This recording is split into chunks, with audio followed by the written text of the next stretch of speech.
Nama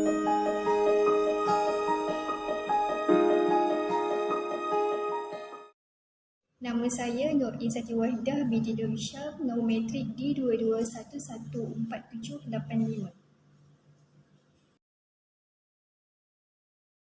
Takrif akikah. Akikah dari segi bahasa diambil dari perkataan potong, dan dari segi istilah apa yang disembelih untuk anak ketika hari lahirnya dan bercukur rambutnya.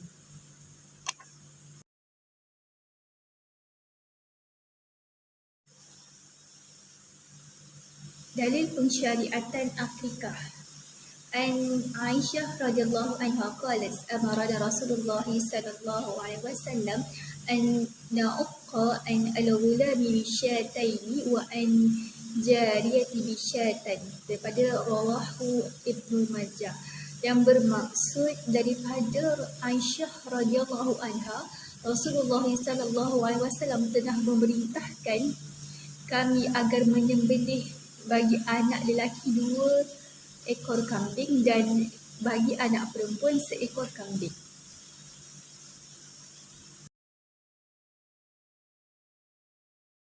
Hukum akikah. Waktu akikah sunat hukumnya melaksanakan akikah pada hari ke-7 kelahiran berdasarkan hadis Samurah bin Jundub bahawasanya Rasulullah SAW bersabda, setiap anak tergadai dengan akikahnya yang disembelih untuk pada hari ke-7 dicukur dan diberi nama.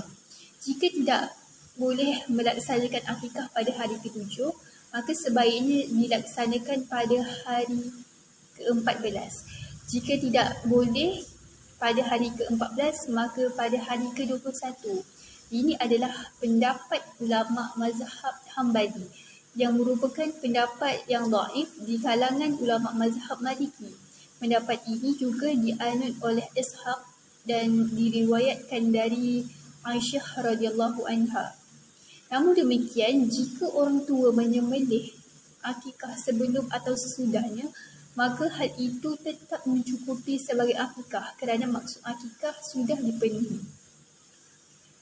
Kalangan ulama mazhab Syafi'i menetapkan bahawa akikah tidak akan gugur atau hilang dengan penundaannya, tapi disunatkan untuk tidak menunda pelaksanaannya hingga anak berusia balik. Jika ditunda hingga si anak berusia balik, maka hukum atau tuntutan akikah gugur demi hukum dan si anak diberikan kebebasan untuk mengakikahkan dirinya sendiri.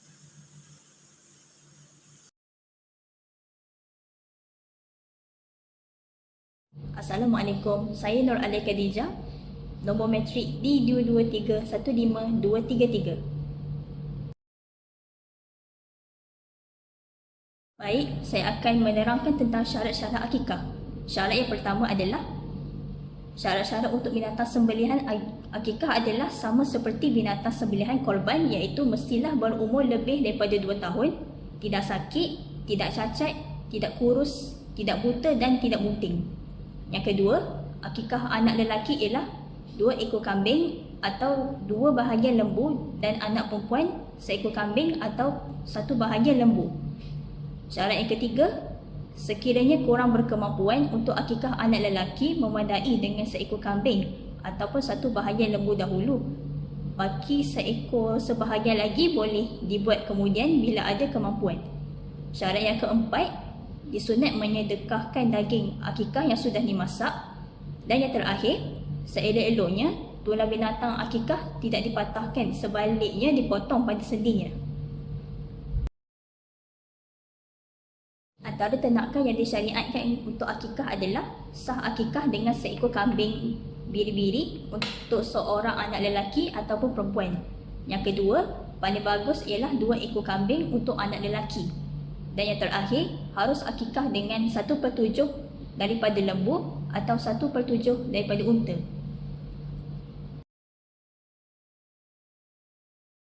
Baik, antara perkara sunnah yang dilakukan dalam majlis akikah adalah yang pertama, dengan membaca basmalah dan doa ketika menyembelih. Yang kedua, menyembelih pada awal hari. Yang ketiga, hendaklah sebahagian daripadanya ia makan, menghadiahkan dan bersedekah. Yang keempat, jangan mematahkan ataupun memecahkan tulang binatang yang disembelih. Dan yang terakhir, tidak lewat daripada umur baligh. Antara hikmah akikah adalah yang pertama, bersyukur kepada Allah atas kelahiran anaknya. Yang kedua, dapat menzahirkan rasa gembira melaksanakan syariat Islam. Dan yang terakhir, dapat memberitahu akan lahirnya keturunan daripada bapanya.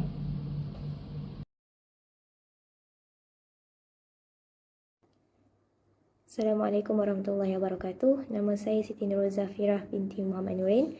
Nombor matrik di 222-14964. InsyaAllah saya akan menyambung pembentangan berkenaan dengan tajuk akikah, iaitu isu akikah untuk diri sendiri. Pertama, pendapat yang dikemukakan oleh ulama mazhab Hambali yang mengatakan bahawa pelaksanaan akikah boleh pada hari ke-14, 21 atau hari ke-7 dari kelahiran anak untuk orang tua yang tidak mampu mengakikahi. Mereka berhujah dengan hadis yang diriwayatkan oleh Al-Baihaqi dari Abdullah bin Buraidah dari ayahnya. Al-aqiqah tusbahu li sab'in wa li arba'a asyrata wa li ihda wa ashrin. Maksudnya akikah itu disembelih pada hari ke-7 dan pada hari ke-14 dan pada hari ke-21.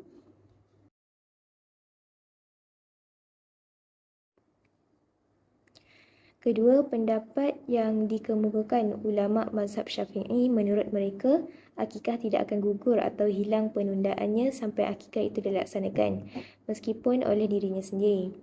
Mereka berhujah dengan hadis yang diriwayatkan oleh Al-Baihaqi dari Anas radhiyallahu anhu yang menyebut bahawa Nabi SAW baru melakukan akikah untuk dirinya sendiri setelah beliau menjadi Nabi. Hadis artinya bahawasanya Nabi Muhammad SAW mengakikahkan dirinya setelah beliau menjadi Nabi.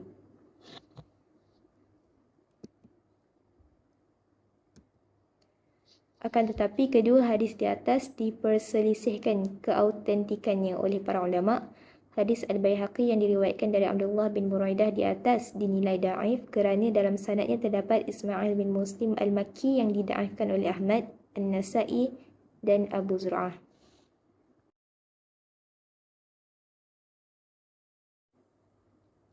Kalangan ulama mazhab Syafi'i menetapkan bahawa akikah tidak akan gugur atau hilang dengan penundaannya, tapi disunnahkan untuk tidak menunda pelaksanaannya hingga anak berusia baligh. Jika ditunda hingga anak berusia baligh, maka hukum atas tuntutan akikah gugur demi hukum dan si anak diberikan kebebasan untuk mengakikahi dirinya sendiri.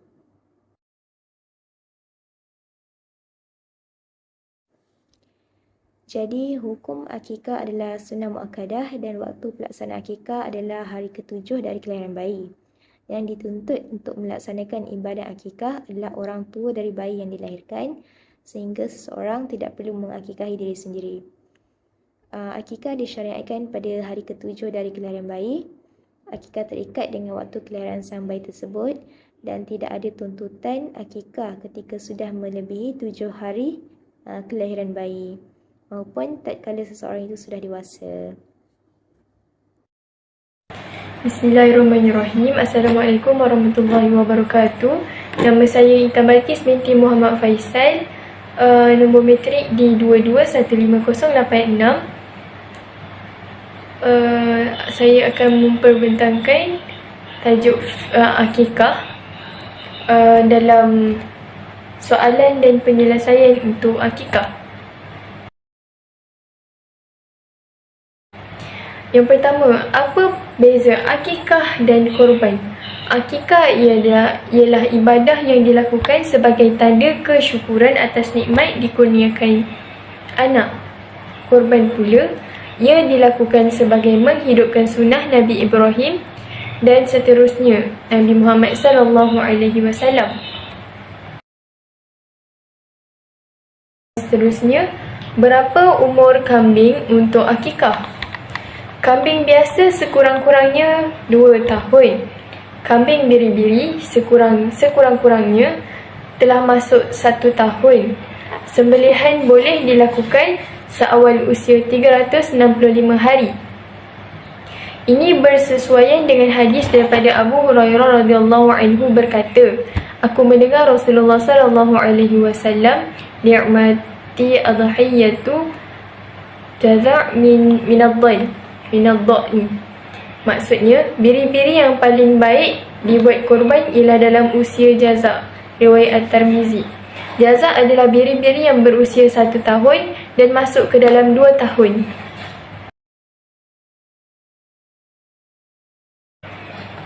Soalan seterusnya, 1 ekor lembu akikah bersamaan berapa orang bayi? Kiraannya adalah seekor kambing itu bersamaan dengan 1 bahagian lembu.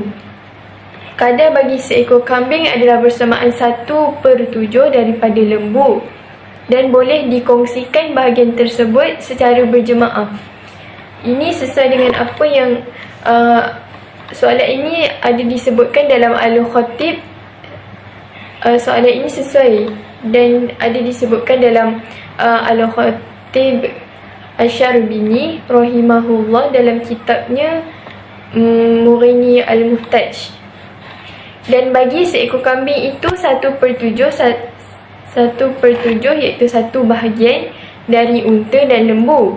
Sekiranya disembelih unta atau lembu itu dari 7 orang anak atau dikongsi secara beramai-ramai, ia juga dibolehkan sama ada dengan sembelihan itu kesemua,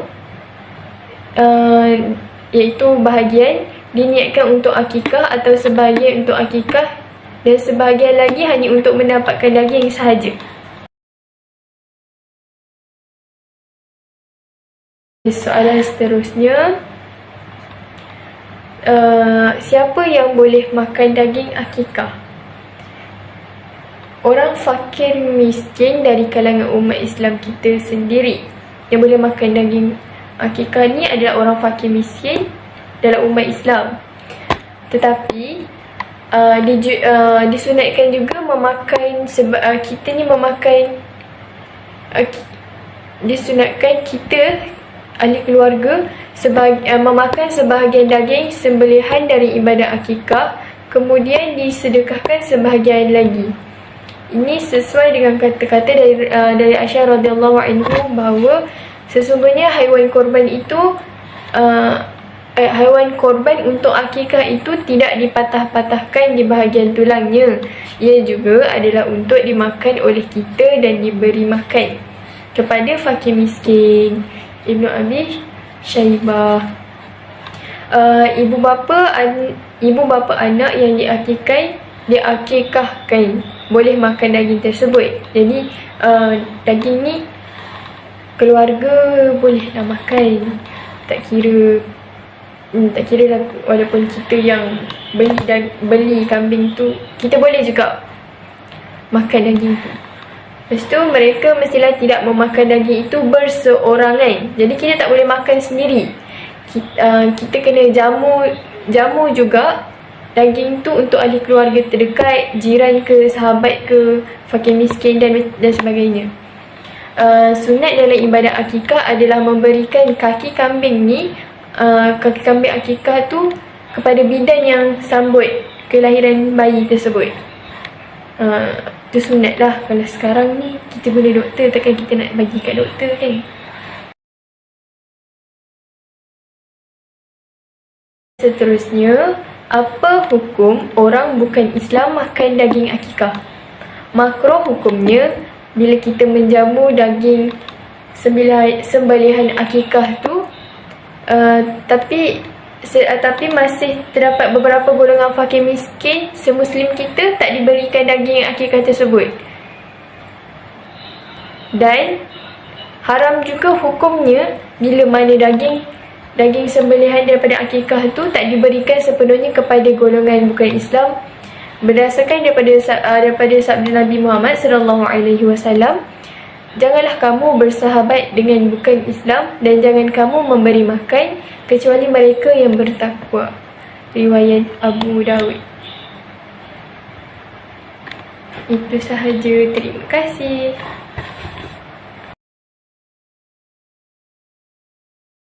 Bismillahirrahmanirrahim. Nama saya Nisha Batisha Masuri binti Bukhari. Nombor metrik D22315176.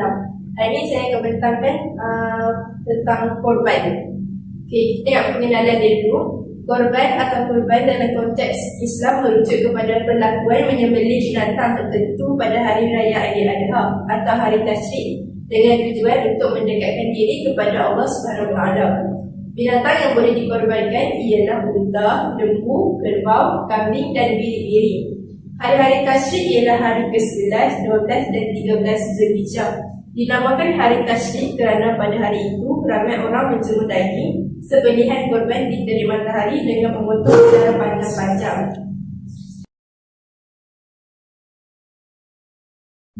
Hukum korban.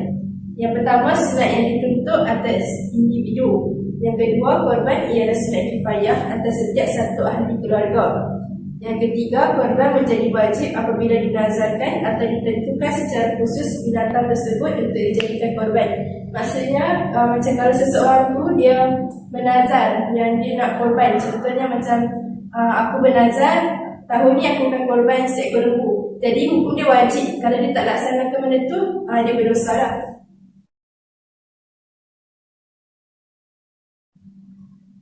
Ini hikmah. Yang pertama, menghidupkan sunnah Nabi Ibrahim. Yang kedua, menyantuni fakir dan miskin. Yang ketiga, menanam rasa gembira ke dalam hati fakir miskin pada hari perayaan besar, iaitu hari raya Aidiladha. Fakir miskin kan dia tak mampu nak beli daging. Jadi kita korban tu kita bagi kat dia supaya kita gembira lah merayakan hari Aidiladha macam kita juga. Assalamualaikum warahmatullahi wabarakatuh. Nama saya Hanis Alina binti Rosni, kad metrik D22315213. Saya akan bentangkan syarat sah ibadah korban. Yang pertama, berniat korban ketika menyembelih. Yang kedua, sembelihan dilakukan dalam waktunya, iaitu matahari naik kadar sepagalah pada 10 Zulhijjah hingga terbenam matahari pada 13 Zulhijjah. Yang ketiga, tidak terdapat kecacatan pada binatang korban tersebut yang boleh murahkan dagingnya. Yang keempat, binatang ternakan yang halal dimakan. Yang kelima, penyembelihan orang Islam. Seterusnya, pembahagian daging korban. 1/3 disedekahkan kepada fakir miskin. Yang kedua, 1/3 dimasak untuk jamuan. Dan yang ketiga, 1/3 orang yang berkorban. Seterusnya, binatang yang boleh disembelihkan. Binatang yang hendak disembelih mestilah sudah cukup umurnya. Yang pertama, biri-biri yang berumur 1 tahun atau lebih. Yang kedua, lembu atau kerbau yang berumur 2 tahun atau lebih. Yang ketiga, unta yang berumur 5 tahun atau lebih. Assalamualaikum warahmatullahi wabarakatuh. Nama saya Nurul Hamizah binti Muhammad Rosmail.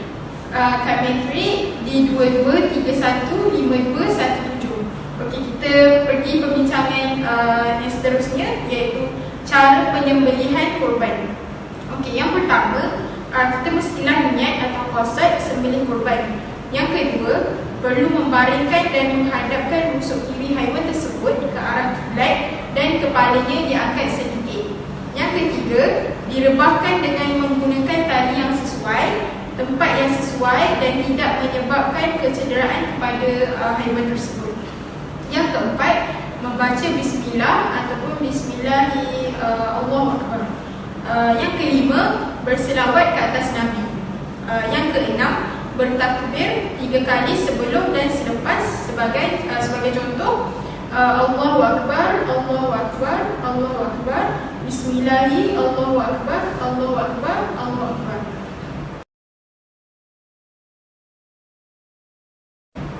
Yang ketujuh, penyembelihan hendaklah memegang kulit tengkuk haiwan di bahagian bawah dahinya dan menariknya sehingga nampak jelas kulit haiwan tersebut. Yang ke-8, meletakkan alat penyembelihan di leher dengan memutuskan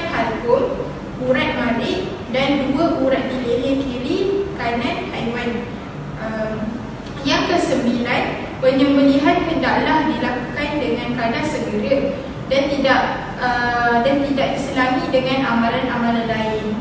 Contohnya buat pemujaan ke, masa tengah sembelih tu ada cakap pasal apa ke yang dia tak sebut nama Allah kan. Yang tadi kita mestilah berdoa kepada Allah agar ibadah korban ini diterima.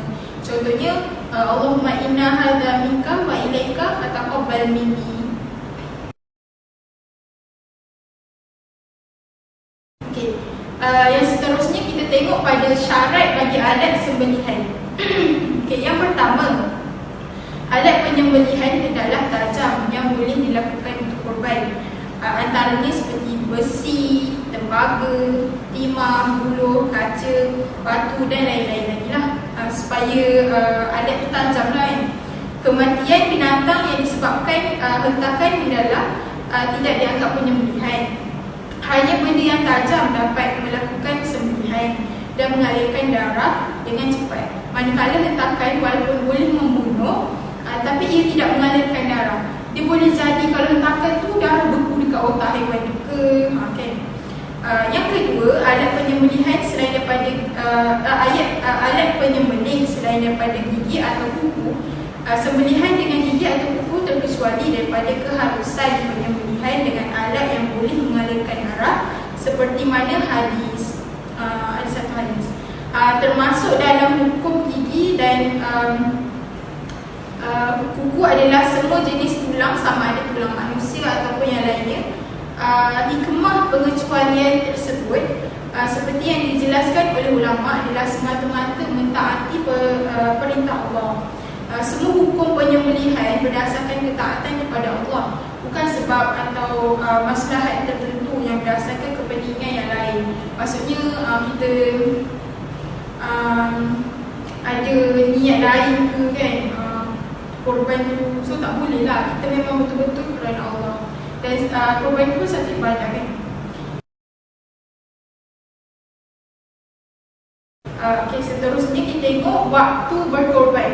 Okay. Waktu berkorban ni bermula selepas terbit matahari pada hari raya korban, iaitu sekadar tempoh masa 2 rakaat solat sunat hari raya dan 2 khutbah. Waktu tersebut berterusan sehingga matahari terbenam pada hari tasyrik yang akhir. Hari tasyrik ialah pada 11, 12 dan 13 Zulhijjah. Okey, waktu yang afdal menyembelih binatang korban ialah setelah selesai solat sunat raya. Macam kita selalu kan, masa setiap tahun mestilah ada hari raya korban kan, untuk orang sembelih. Lepas solat je mesti dah standby dah, berkumpul dekat, kan banyak kan ternakan tu. So untuk kita sembelih dah kan. Seterusnya kita tengok orang yang dituntut untuk berkorban. Sunat berkorban bagi orang-orang yang cukup syarat-syarat berikut. Yang pertama, mestilah Islam. Tidak dituntut berkorban bagi orang yang bukan Islam. Orang yang kafir tu tak boleh lah macam tiba-tiba kan join berkorban lah.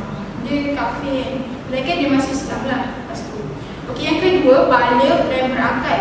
Orang yang belum baligh dan tidak berakal tidak sunat berkorban kerana tidak mukallaf. Mana boleh kan tiba-tiba budak 5 tahun datang, saya nak berkorban, mana boleh, sebab dia belum baligh lagi. Okay. Yang seterusnya, berkemampuan. Janganlah kita nak buat, kita kena pinjam duit orang lain ke, sanggup berhutang pada ibu ke benda ke, macam tu. Okay, maksud berkemampuan ni ialah seorang yang punya harta atau wang yang melebihi perbelanjaan untuk dirinya sendiri dan mereka di bawah tanggungannya, sama ada makan, pakaian dan tempat tinggal pada sepanjang hari raya dan hari tasyrik.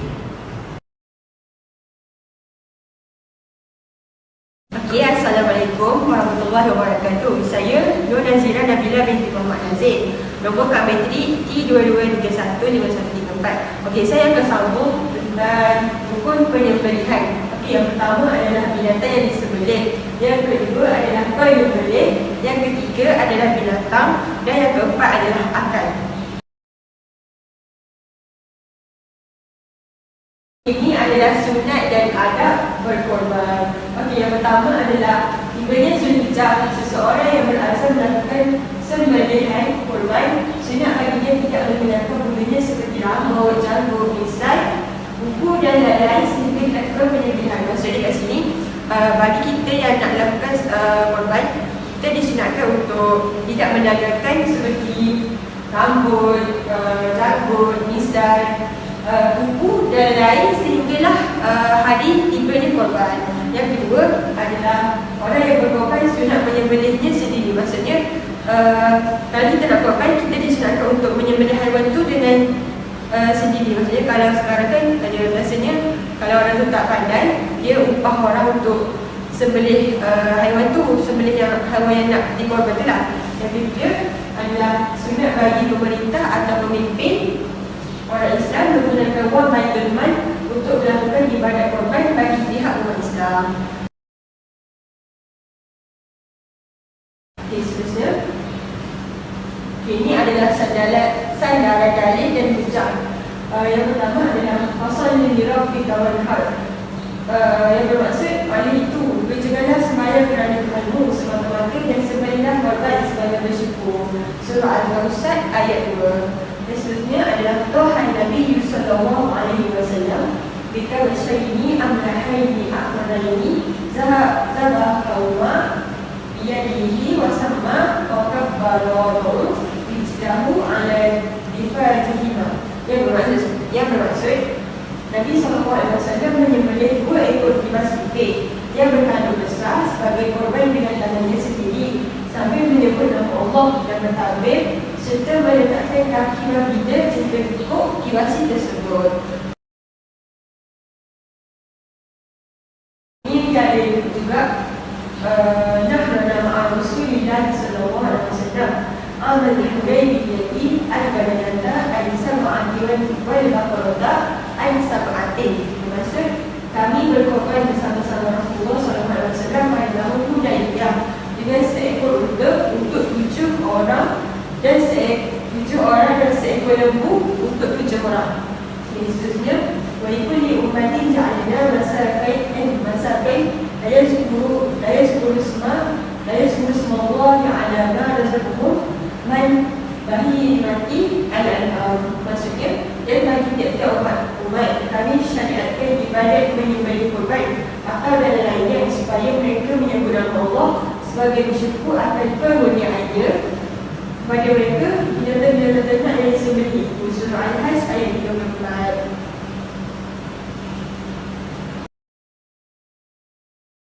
Okey, seterusnya adalah ni tutorial cara penyembelihan ayam.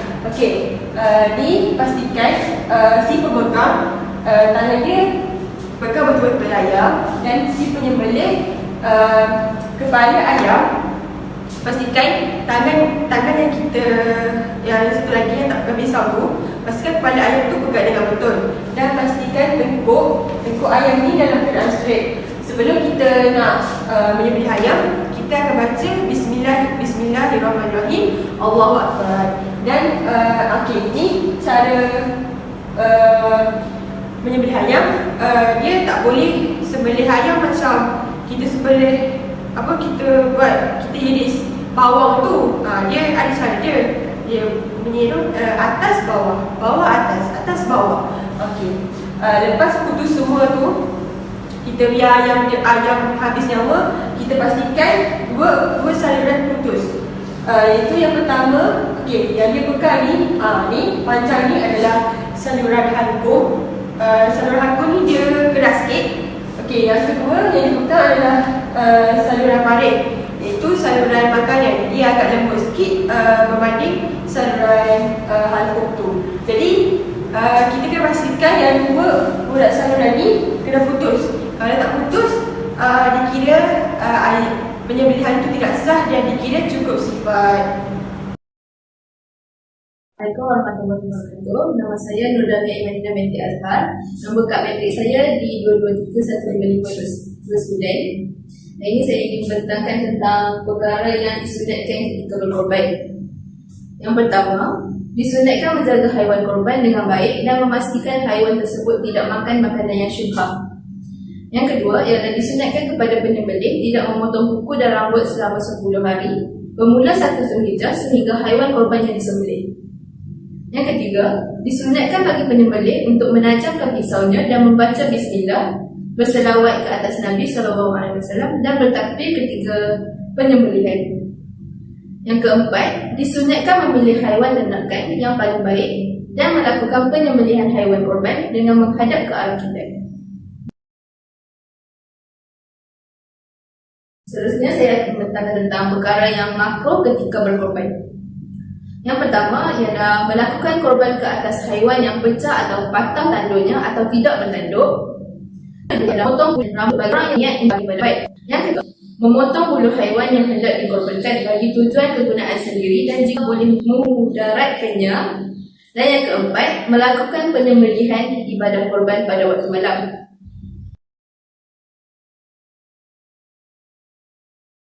Seterusnya saya ingin membentangkan tentang pandangan fuqaha terhadap isu korban. Menurut mazhab Syafi'i dan mazhab majoriti ulama, hukum korban adalah sunat muakkad bagi yang senang untuk melakukannya, iaitu mempunyai kelapangan rezeki dan ia tidak wajib. Namun, beliau turut menjelaskan jika seseorang meninggalkannya tanpa uzur, dia tidaklah berdosa dan tidak perlu qada, iaitu menggantikannya.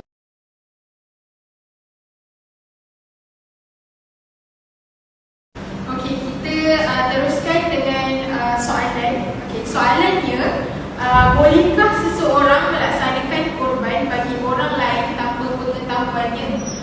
Jawapannya, melaksanakan korban memerlukan niat yang sengaja dan disertai dengan rasa kepatuhan kepada Allah SWT. Seseorang yang berkorban perlu sedar yang ia sedang melaksanakan sesuatu tuntutan ibadah yang dinamakan korban. Manakala korban yang dilaksanakan oleh orang lain tanpa pengetahuan orang kedua, maka ia tidak memberikan kesempurnaan kepada pelaksanaan korban itu sendiri. Oleh itu, kita tidak boleh melaksanakan korban bagi orang lain melainkan dengan keizinannya, kecuali ahli keluarga. Maksudnya kita boleh nak berkorban wakil lah dengan orang kedua ataupun ahli keluarga kita sendiri, tapi mesti ahli keluarga kita sendiri tu tahu dan dia pun jadi ibadah korban tu sempurna lah. Kalau orang yang kita wakilkan tak tahu, tak sempurna ibadah korban kita tu. Okey, sekian, terima kasih.